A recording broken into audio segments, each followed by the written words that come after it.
And Sony responds with the A7S III. Let's talk about that for a minute.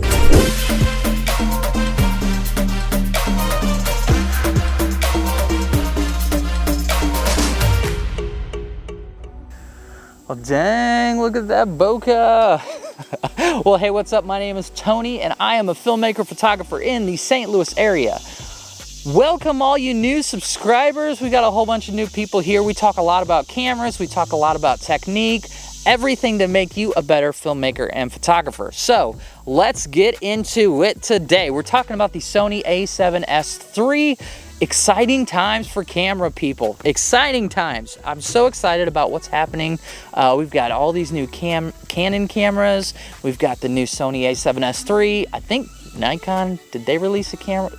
Who even shoots on Nikon? But besides that, there's so much cool stuff happening, which is enabling the photographer, the filmmaker, to be able to have the right tool in their hands no matter what platform they want to use.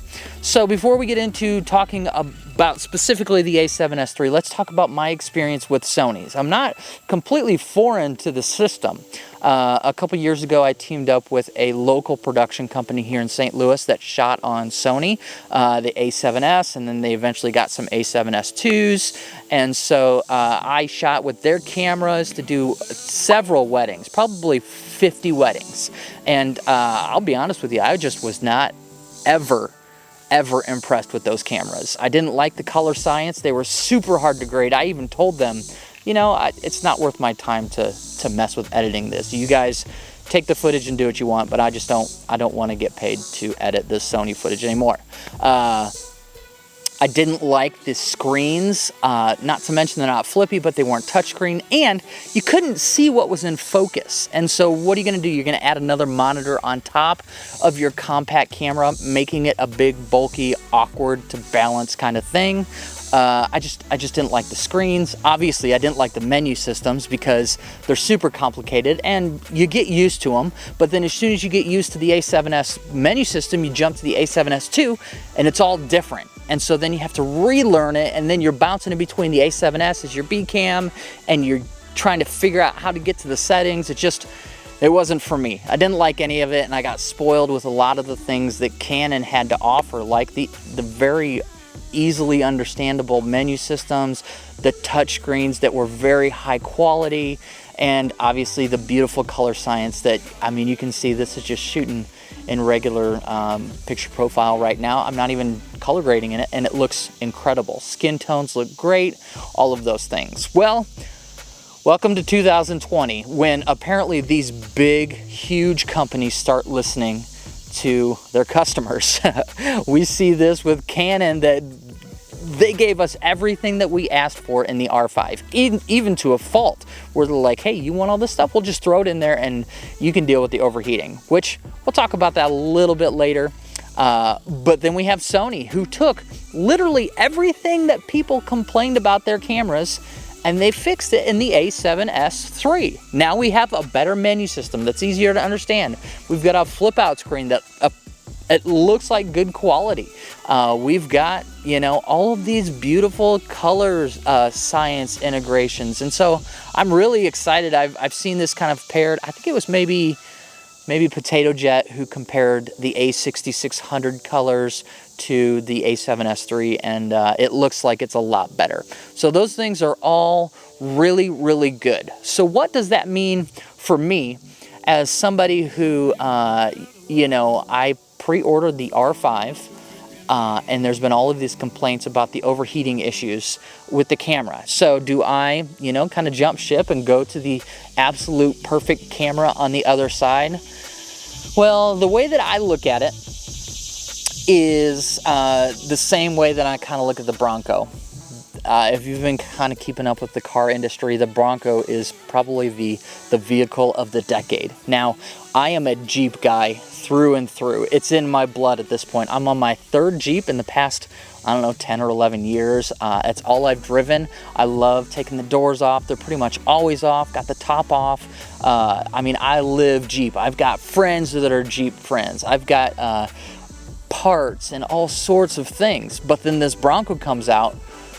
essentially the perfect Jeep, where they took all of the complaints that Jeep people have and they put them into the Bronco with Ford Tough backing it.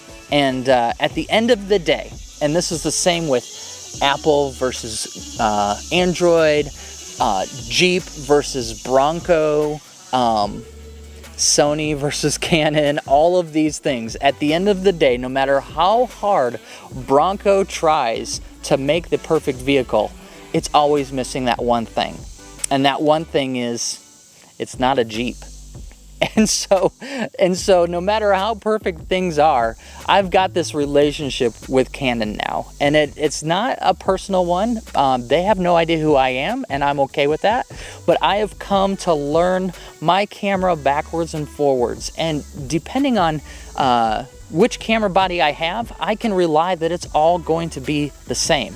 And I love that. And I know the quirks, and I know how to make it beautiful.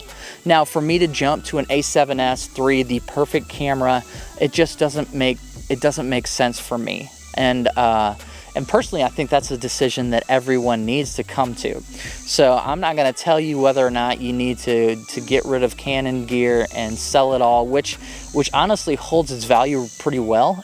If you've got lenses, you could offload those, and you could kind of jump ship. But at the end of the day, it really comes down to what tool is best for you.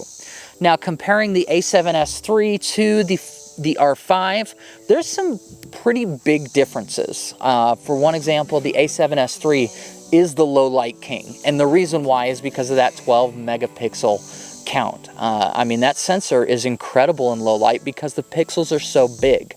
We've talked about that, the difference between the R5 and the R6. The R6 would be much better at low light because it doesn't have a 45 megapixel full frame sensor. It's got a 20 megapixel.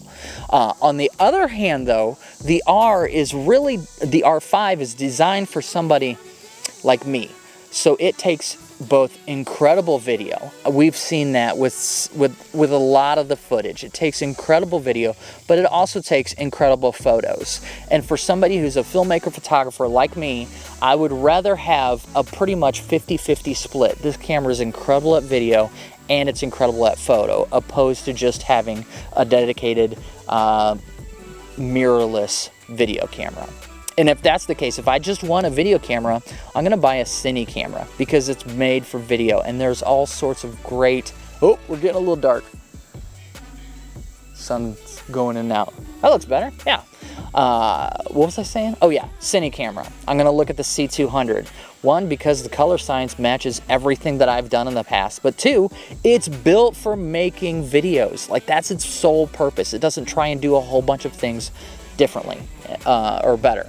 And so that's kind of my thought is, at the end of the day, it's really up to you. Right now, there is no such thing as a bad camera. But for me, man, I am rock solid Canon. I'm excited about what's happening. As far as the overheating goes, I think it's less of an issue than what people are really making it out to be. But drama sells, and so that's what we're hearing about. And so I should be getting mine soon. I know a lot of people have already gotten their R5, and I'm excited to see kind of how it works. But you know, in the next few days when I get mine, I'll be sure to give you my perspective on how it handles the heat and how it all works. This is just a little bit of a note before we wrap up. Like, Canon is still getting into the mirrorless game. This is the third A7S that they've come out with. So I'm really glad that Sony has got those things figured out. I'm glad that each model has become better and better. And each camera company now seems to be listening to their client base. And so, you know, with the R5, I think it was just a matter of Canon going through and saying, okay, these are the features that we want to have in the camera, so let's do it, and we'll figure out the heating thing. And I think with firmware updates and with just the way that the world works, I think things will get better and the overheating will kind of take care of itself as we get going along. All right, guys, well, I'm starting to ramble, but at the end of the day, if you pick up an A7S III, it's an incredible camera. I'm really excited to see what creatives like you can do with a camera that powerful. You know, and I'm going to cheer for you, and I'm excited that you're looking at these cameras. And if you decide to get an R5, R6, EOS R, EOS RP, which is also an incredible camera. I mean, we're in 2020, people. We've got some great gear. And so if you haven't already, I'd love for you to subscribe to this channel. Stick around. I do a lot of stuff that talks about cameras in general. Most of it's kind of Canon focused, but I also do a lot of tutorials on editing and just basic camera technique. So, all right, guys. Hope you have a great week, and I've got another video coming up in just a few days, so be sure to stick around. Thanks, guys. Take care. Hold on, before we go, one thing. I would leave Canon. I would. But it's not going to happen from Sony, it's not going to happen from Nikon or Fuji, because they're all doing the same exact thing that they've been doing for 50 years. I want to see some innovation. I want to see the Tesla of cameras, something that is completely different, that shakes the entire system.